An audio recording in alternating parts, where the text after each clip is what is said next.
آج شیخ رشید احمد صاحب نے ایک پریس کانفرنس کی جس دن تحریک لبیک پاکستان کے اوپر پابندی لگی تھی. اس وقت یہ بتا رہے تھے کہ جی آپ کی انتہا پسندانہ سوچ کی وجہ سے ہم نے تحریک لبیک پاکستان کے اوپر پابندی لگائی ہے. تو آج جو تحریک لبیک پاکستان کے فوائد تھے اور کتنی زبردست وہ جماعت ہے, آج شیخ رشید صاحب بڑے بدلے نظر آئے. اب میرے چند ایسے سوال ہیں جس کے میں امید کرتا ہوں کہ جوابات حکومت جو ہے وہ آنے والے دنوں میں ضرور دے گی.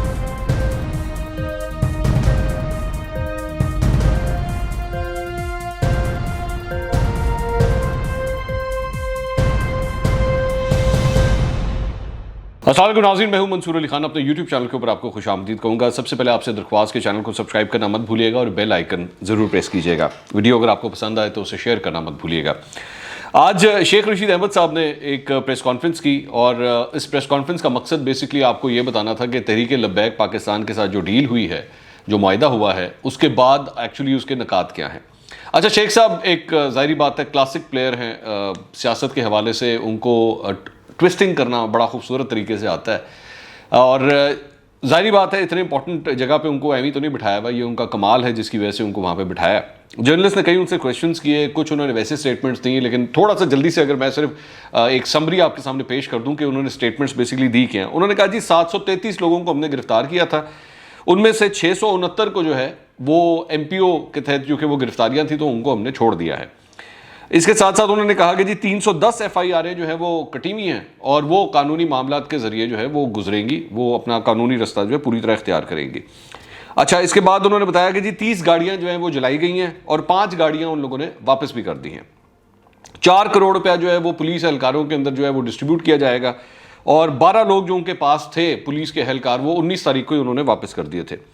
اچھا, ایک بڑی انٹرسٹنگ بات جو انہوں نے کہی ہے وہ انہوں نے یہ کہی کہ جی یہ جو پابندی لگی ہوئی ہے تحریک لبیک پاکستان کے اوپر, اس سلسلے میں آپ 30 دن کے اندر جو ہے وہ اپیل کر سکتے ہیں. سیکرٹری داخلہ جو ہے وہ اس سلسلے میں ایک کمیٹی بنائیں گے اور کمیٹی پھر اس کو جو ہے وہ ریویو کرے گی. ٹھیک ہے. اور اس کے ساتھ ساتھ انہوں نے کہا کہ وزیر اعظم جو ہے وہ مغربی ممالک کے سامنے جو ہے وہ اپنا نقطہ نظر پیش کریں گے اور ان کو سمجھائیں گے کہ یہ کتنا سینسٹیو معاملہ ہے اور اس کو کس طرح ڈیل کیا جانا چاہیے اور اس سے ہمارے جو سینٹیمنٹس ہیں وہ کتنے ہرٹ ہوتے ہیں. اب میرے چند ایسے سوال ہیں جس کے میں امید کرتا ہوں کہ جوابات حکومت جو ہے وہ آنے والے دنوں میں ضرور دے گی. شیخ رشید احمد صاحب نے فرمایا کہ جی 733 لوگ گرفتار ہوئے, 669 اس میں سے رہا کر دیے گئے ہیں کیونکہ وہ ایم پی او کے تحت گرفتار ہوئے تھے. سعد رضوی صاحب کے حوالے سے البتہ انہوں نے کہا کہ جی وہ ان کی گرفتاری ہوئی ہے اور ان کے اوپر 302 بھی کٹی ہوئی ہے اور 780A جو ہے جو انسداد دہشت گردی کی دفعات ہے اس کے تحت ان کی گرفتاری ہوئی ہے, تو وہ ابھی زیر حراست ہی رہیں گے. ٹھیک ہے, جب تک وہ اس کی اپیل نہ کریں, ظاہری بات ہے قانونی پروسیس ہے, اس کی وہ اپیل بھی کر سکتے ہیں. میرا سوال یہ ہے کہ 733 میں سے 669 لوگوں کو تو آپ نے چھوڑ دیا, پیچھے بچ گئے 64 لوگ اب آپ کے پاس ہیں جس کے بارے میں وہ یہ فرما رہے ہیں کہ وہ بھی چھوڑ دیے جائیں گے. تو یہ جو 210 ایف آئی آریں کٹی ہوئی ہیں, 210 لوگ تک نہیں ہیں آپ کی اس وقت حراست کے پاس. آپ کے پاس یہ جو 210 ایف آئی آریں آپ کے اپنے مطابق جو کٹی ہوئی ہیں, اس میں آپ کے پاس 210 گرفتاریاں تک نہیں بچی ہوئی اس وقت, 64 لوگ صرف آپ کے پاس رہ گئے ہیں. تو یہ جو 210 لوگ ہیں ان کا 210 ایف آئی آر سے ان کا کون جواب دے گا؟ وہ لوگ کدھر ہیں وہ سب کے سب؟ یہ بتائیے کہ پیٹرول کا ایک پورا ٹینکر جو ہے وہ حراست میں لیا گیا, جس کے بعد بیسکلی لاہور کے اندر جو ہے وہ سارا دنگا فساد شروع ہوا کیونکہ وہ پیٹرول کا وہ جو ٹینکر تھا وہ ان لوگوں نے اپنے پاس رکھا ہوا تھا, جس میں سے ڈر پولیس کو یہ تھا کہ اس کے یہ پیٹرول بم بنا کے استعمال بھی کر سکتے ہیں, ان کے اوپر پھینکے جا سکتے ہیں اور اس پیٹرول کا کوئی غلط استعمال بھی کیا جا سکتا ہے. وہ اس سلسلے میں کون اس کا مطلب جواب دے گا؟ کیونکہ وہ جو ٹینکر تھا, وہ جو پیٹرول کا ٹینکر تھا, وہ تو ان کے مرکزی دفتر میں تھا, مرکزی جو ان کی جگہ ہے وہاں پہ انہوں نے وہاں پہ رکھا ہوا تھا, تو اس کا کون ذمہ دار ہے؟ یہ جو 12 پولیس اہلکار جن کو حراست میں رکھا گیا, جن کو زدوکوب کیا گیا, اس کا کون ذمہ دار ہے؟ وہ نام کدھر ہیں؟ ویسے تو جب آپ لوگوں نے مثال کے طور پہ نون لیگ یا پاکستان پیپلز پارٹی کے لوگوں کے نام لینے ہوتے ہیں تو ٹھک ٹھک ٹھک ٹھک ٹھک ٹھک مطلب اس کی ماں کیا, اس کی بہن کیا, اس کا پورا خاندان کیا, سب کے نام 1 منٹ میں آپ لے دیتے ہیں. ان کے نام کون لے گا؟ ان کے نام کون بتائے گا؟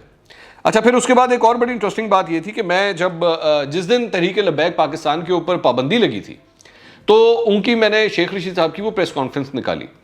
شیخ رشید صاحب اس وقت پریس کانفرنس میں جس دن انہوں نے یہ بین لگایا تھا تحریک لبیک پہ, اس وقت یہ بتا رہے تھے کہ جی آپ کی انتہا پسندانہ سوچ کی وجہ سے ہم نے تحریک لبیک پاکستان کے اوپر پابندی لگائی ہے اور انہوں نے کہا کہ تحریک لبیک پاکستان دراصل میں ہم سے ایک ایسا معاہدہ کروانا چاہتی تھی, ایک ایسی وہ قرارداد بنوانا چاہ رہی تھی جس میں سے جس کے الفاظ جو تھے وہ ہارش تھے, اور اگر ہم وہ قرارداد پیش کر دیتے تو ہمارا بڑا ایک غلط امیج جانا تھا پوری دنیا کے اندر, اور جس کی وجہ سے ہم نے یہ سب کچھ کیا. اور اس کے ساتھ انہوں نے اس پریس کانفرنس میں یہ فرمایا تھا کہ جی انہوں نے ایمبولینسز کو روکا ہے, انہوں نے کورونا کے جو پیشنٹس تھے جن کو آکسیجن کے سلنڈر ملنے چاہیے تھے انہوں نے ان کو روکا ہے.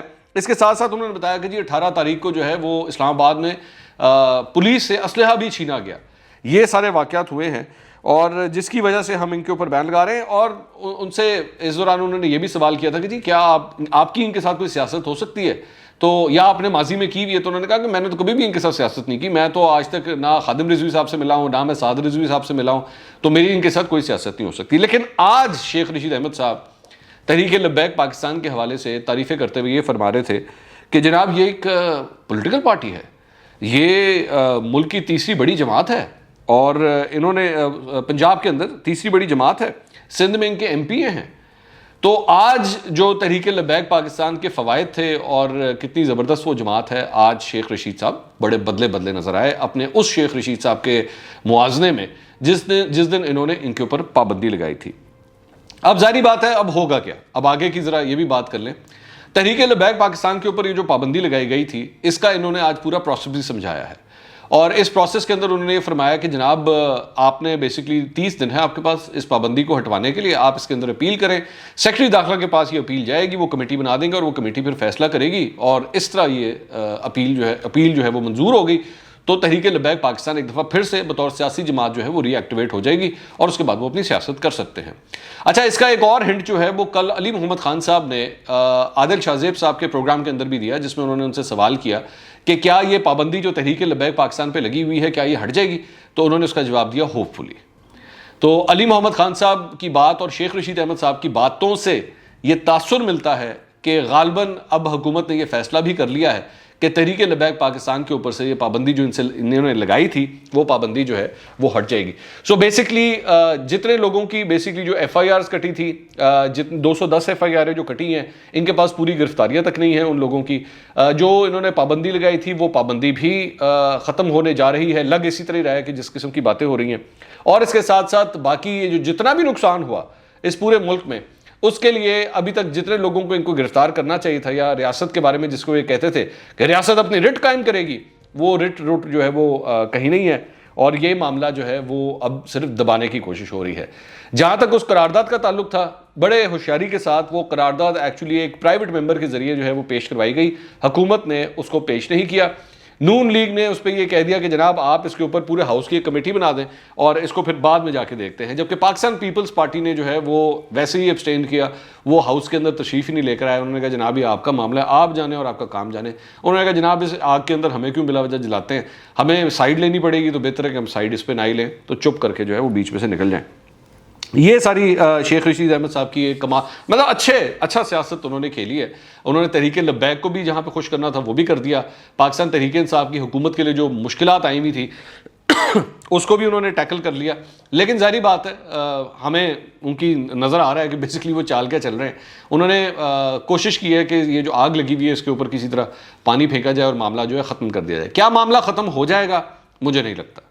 مجھے لگتا ہے یہ معاملہ پھر اٹھے گا. آج ابھی ان دنوں کے لیے بے شک آپ نے اس معاملے کو دبا دیا ہے, لیکن یہ معاملہ اتنے آرام سے نہیں ختم ہوگا کہ کسی اور ایشو کے اوپر, کسی اور معاملے کے اوپر جو ہے یہ سیاسی جماعت, یہ لوگ یہ دوبارہ سر اٹھائیں گے.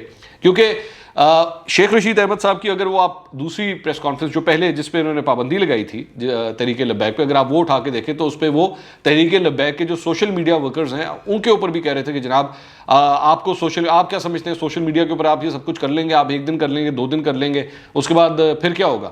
تو ان کو اس وقت سوشل میڈیا کے ان لوگوں سے بھی پرابلم تھی. لیکن آج پچھلے 24 گھنٹے 48 گھنٹے کے اندر ایک نیریٹو انہوں نے چینج کیا, اور اس کے اندر انہوں نے کہا کہ جناب بھارت جو ہے وہ اس ساری چیز میں ملوث تھا, بھارت کی جانب سے یہ ٹویٹس ہو رہی تھی, تو یہ سلسلہ جو ہے وہ اب نہیں چل سکتا. تو ایک بڑی تبدیلی آ چکی ہے شیخ رشید احمد صاحب کے سارے معاملے کے اندر. وہ کس طرح اس میٹر کو ہینڈل کر رہے ہیں, کمال سیاست کی ہے شیخ رشید احمد صاحب نے. اگلے ویلاگ میں دوبارہ ملاقات ہوگی. اللہ حافظ.